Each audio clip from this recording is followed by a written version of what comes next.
Nah, gimana saya mau tanya nih sama audiens di sini, ini masih pada semangat nggak nih puasanya nih? Apa udah pada banyak yang batal? Kalau perempuan sih udah nggak usah ditanya deh. Pengen jadi orang kaya, Bu? Mau banget ya? Mau ya? Pasti saya yakin di sini kalau ditanya mau jadi orang kaya, semuanya mau dan amin lagi ini Ustadz. Amin. Tadi Ustadz sempat bilang Iya. harus balance dua-duanya, ya kan? Betul. Tadi dikatakan yang pertama di Al-Quran disyaratkan bahwa kita harus berusaha. Karena Allah nggak akan merubah nasib satu kaum. Betul. Kecuali kaum itu yang merubah. Yang Ya. kedua lagi dikatakan bahwa rezeki itu datang dari tempat yang tidak duga-duga oleh Allah. Nah, ini Banyak bagaimana, orang Ustaz? melihat satu sisi atau satu sudut saja, Mm-mm.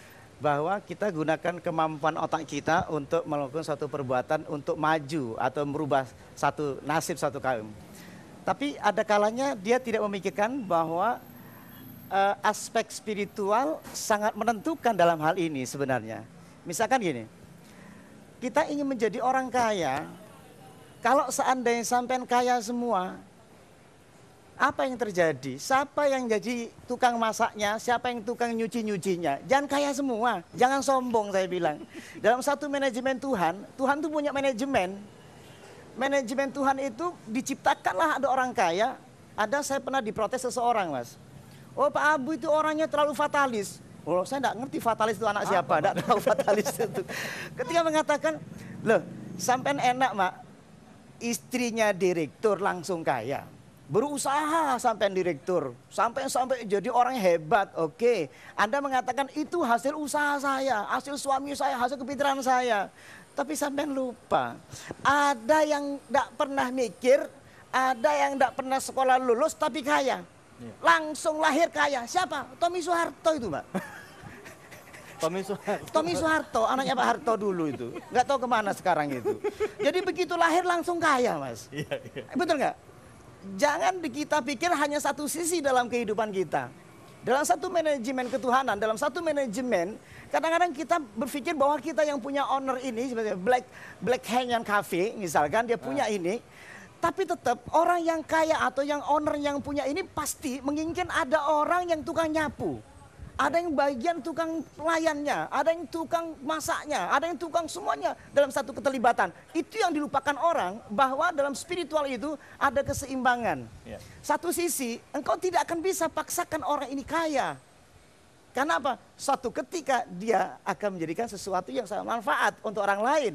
Terjadi di Australia, banyak sudah dipenuhi orang kaya semuanya, terpenuhi semua yang diingin kebutuhan orangnya, tetapi sekarang seorang tingkat manajer tidak bisa dia menyapu sendiri, menyuruh orang untuk menyapu, tapi dia sapu sendiri, dia ngepel sendiri. Satu sisi, kalau kita lihat satu sisi, kita melihat harus dua sisi dalam Al-Quran, bahwa wa may yattaqillaha yaj'al lahu makhraja wa yarzuqhu min haitsu la yahtasib. Saya akan bantah teori yang pertama, bahwa sebenarnya tidak bisa kita jadi berdiri sendiri, tetapi harus keseimbangan seperti ini.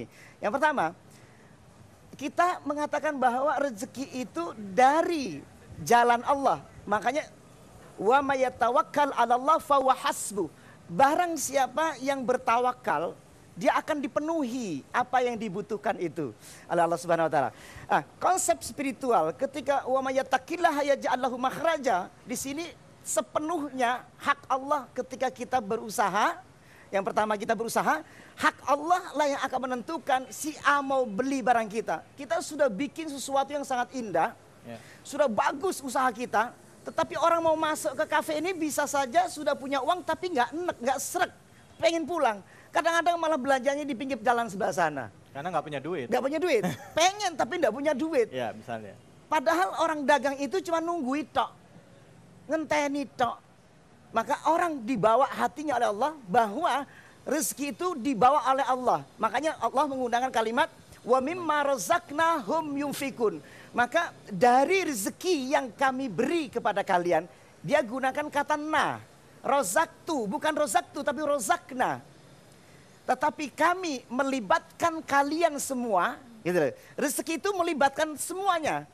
Allah dilibatkan, manajer dilibatkan, yang punya uang dilibatkan, dia gunakan kata razaqnahum yunfikun. Jadi Tuhan tidak semata-mata memberikan jebret dari langit, tapi dipanggil, Mas David, kamu mau nggak jadi manajer saya? Mau. Gitu kan. Si ini, jadilah kamu jadi seperti ini. Ya, Mas Ismail, mau nggak jadi seperti ini? Akhirnya semua terjadi dalam satu komposisi berspiritual, berketuhanan yang semuanya bekerja untuk Allah. Jadi sistem gitu ya? Sistem Berbentuk sistem terjadi, akhirnya. ya, terjadi itu.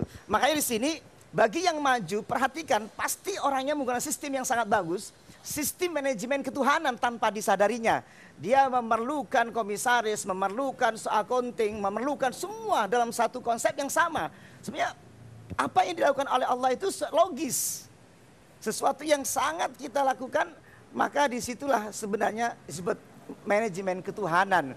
Makanya di sini, kalau tidak sesisi saja tidak bisa. Hanya berserah diri, diam. Makanya ada orang mengatakan salah kaprah terhadap masalah pasrah. Pasrah itu sebenarnya bukan pasrah bongkoan. Pasrah diam tidak berbuat Pasrah apa-apa dia gitu bukan? Pasrah itu adalah wa may yattaqillaha yaj'al lahu makhraja. Barang siapa pasrah diri pada Allah akan dibuatkan jalan keluarnya. Jalan keluar itu berarti ada pikirannya. Iya. Ada way out-nya, ada yang dilakukannya. Sehingga datanglah rezeki dari mana-mana yang dia dapatkan. Itu yang terjadi. Yeah. Maka dipenuhilah apa yang dibutuhkannya itu. Itulah diantara Mas David itu. Oke, Ustadz, tadi Ustadz sudah membahas tentang bagaimana rezeki itu datang dari konsep Islam. Betul, Ya. ya. Nah sekarang bicara kekayaan Ustadz. Nah, Boleh. kaya seperti apa sebenarnya yang digambarkan di dalam Al-Quran atau ditunjukkan dalam Al-Quran supaya kita bisa benar-benar bahagia dunia dan akhirat. Soalnya Iya. saya banyak kawan-kawan Oke. yang kaya tapi dia nggak bahagia. Betul. Tapi bilang begini, Fit, waktu dulu saya miskin, saya nggak bisa beli apa-apa. Ya, tapi begitu sekarang saya kaya, saya bisa beli semuanya. Boleh. Tapi saya nggak happy, saya nggak bahagia. Jawabnya nanti Ustadz ya. Ustadz Abu Sangkan akan kembali lagi. Tentunya tetap di sini Doa Ramadan.